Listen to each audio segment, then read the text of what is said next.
नमस्कार दोस्तों, आज मैं आपके लिए लेकर आई हूँ श्री कृष्ण और श्री राधा की प्रेम कहानी। अंत में कैसे हुई थी उनकी मृत्यु ये भी बताऊंगी। मुझे तो बहुत पसंद है उनकी प्रेम कहानी सुनना। आपको कैसी लगेगी उनकी कहानी कमेंट्स में जरूर बताएं।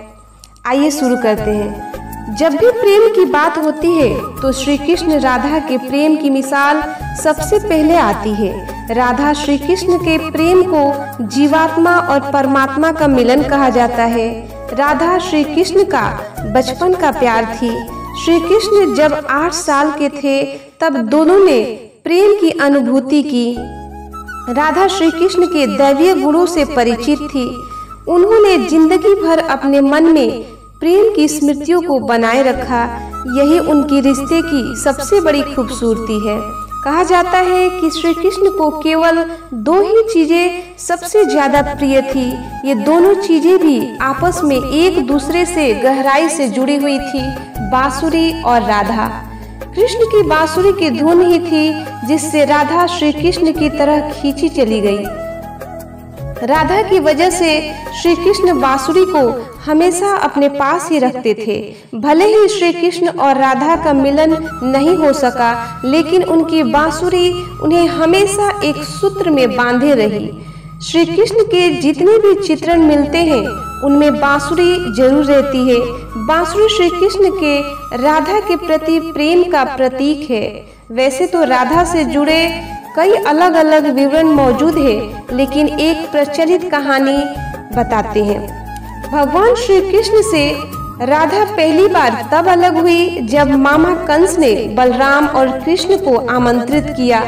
वृंदावन के लोग यह खबर सुनकर दुखी हो गए। मथुरा जाने से पहले श्री कृष्ण राधा से मिले थे। राधा कृष्ण के मन में चल रही हर गतिविधि को जानती थी। राधा को अलविदा कह कृष्ण उनसे दूर चले गए। कृष्ण राधा से ये वादा करके गए थे कि वो वापस आएंगे, लेकिन कृष्ण राधा के पास वापस नहीं आए। उनकी शादी भी रुक्मिणी से हुई। रुक्मिणी ने भी कृष्ण को पाने के लिए बहुत जतन किए थे। श्री कृष्ण से विवाह के लिए वह अपने भाई रुक्मी के खिलाफ चली गई। राधा की तरह वह भी श्री कृष्ण से प्यार करती थी। रुक्मिणी ने श्री कृष्ण को एक प्रेम पत्र भी भेजा था कि वह आकर उन्हें अपने साथ ले जाए। इसके बाद ही कृष्ण रुक्मिणी के पास गए और उनसे शादी कर ली। कृष्ण के वृंदावन छोड़ने के बाद से ही राधा का वर्णन बहुत कम हो गया। राधा और कृष्ण जब आखिरी बार मिले थे तो राधा ने कृष्ण से कहा था कि भले ही वो उनसे दूर जा रहे हैं, लेकिन मन से कृष्ण हमेशा उनके साथ ही रहेंगे। इसके बाद कृष्ण मथुरा गए और कंस और बाकी राक्षसों को मारने का अपना काम पूरा किया। इसके बाद प्रजा की रक्षा के लिए कृष्ण द्वारका चले गए और द्वारकाधीश के नाम से लोकप्रिय हुए। जब कृष्ण वृंदावन से निकल गए तब राधा की जिंदगी ने अलग ही मोड़ ले लिया था।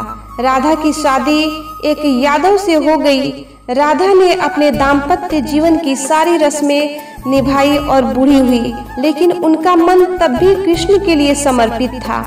राधा ने पत्नी के तौर पर अपने सारे कर्तव्य पूरे किए। दूसरी तरफ श्री कृष्ण ने अपने दैवीय कर्तव्य निभाए।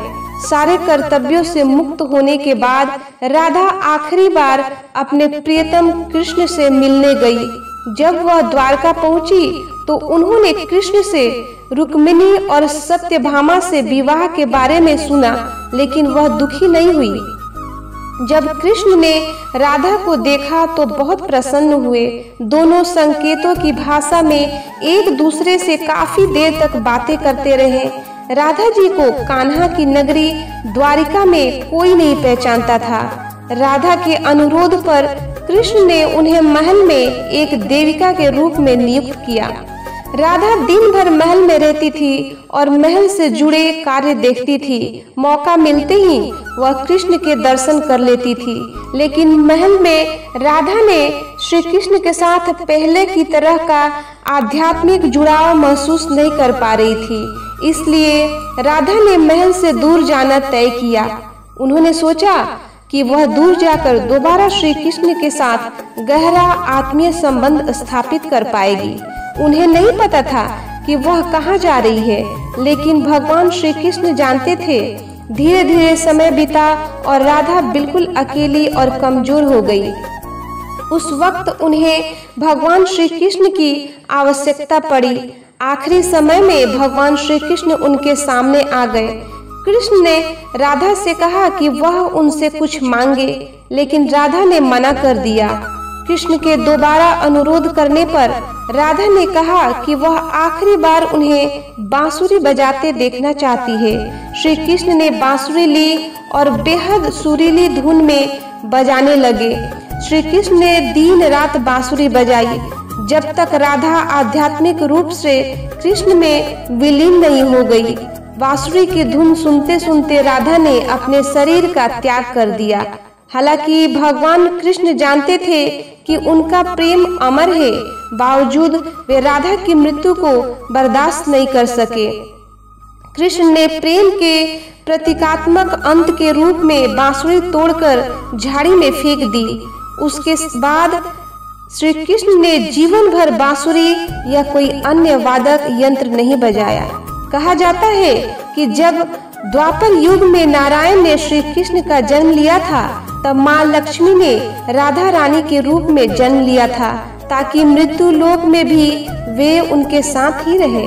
दोस्तों, वीडियो अच्छी लगी हो तो प्लीज लाइक करें और चैनल को सब्सक्राइब करें।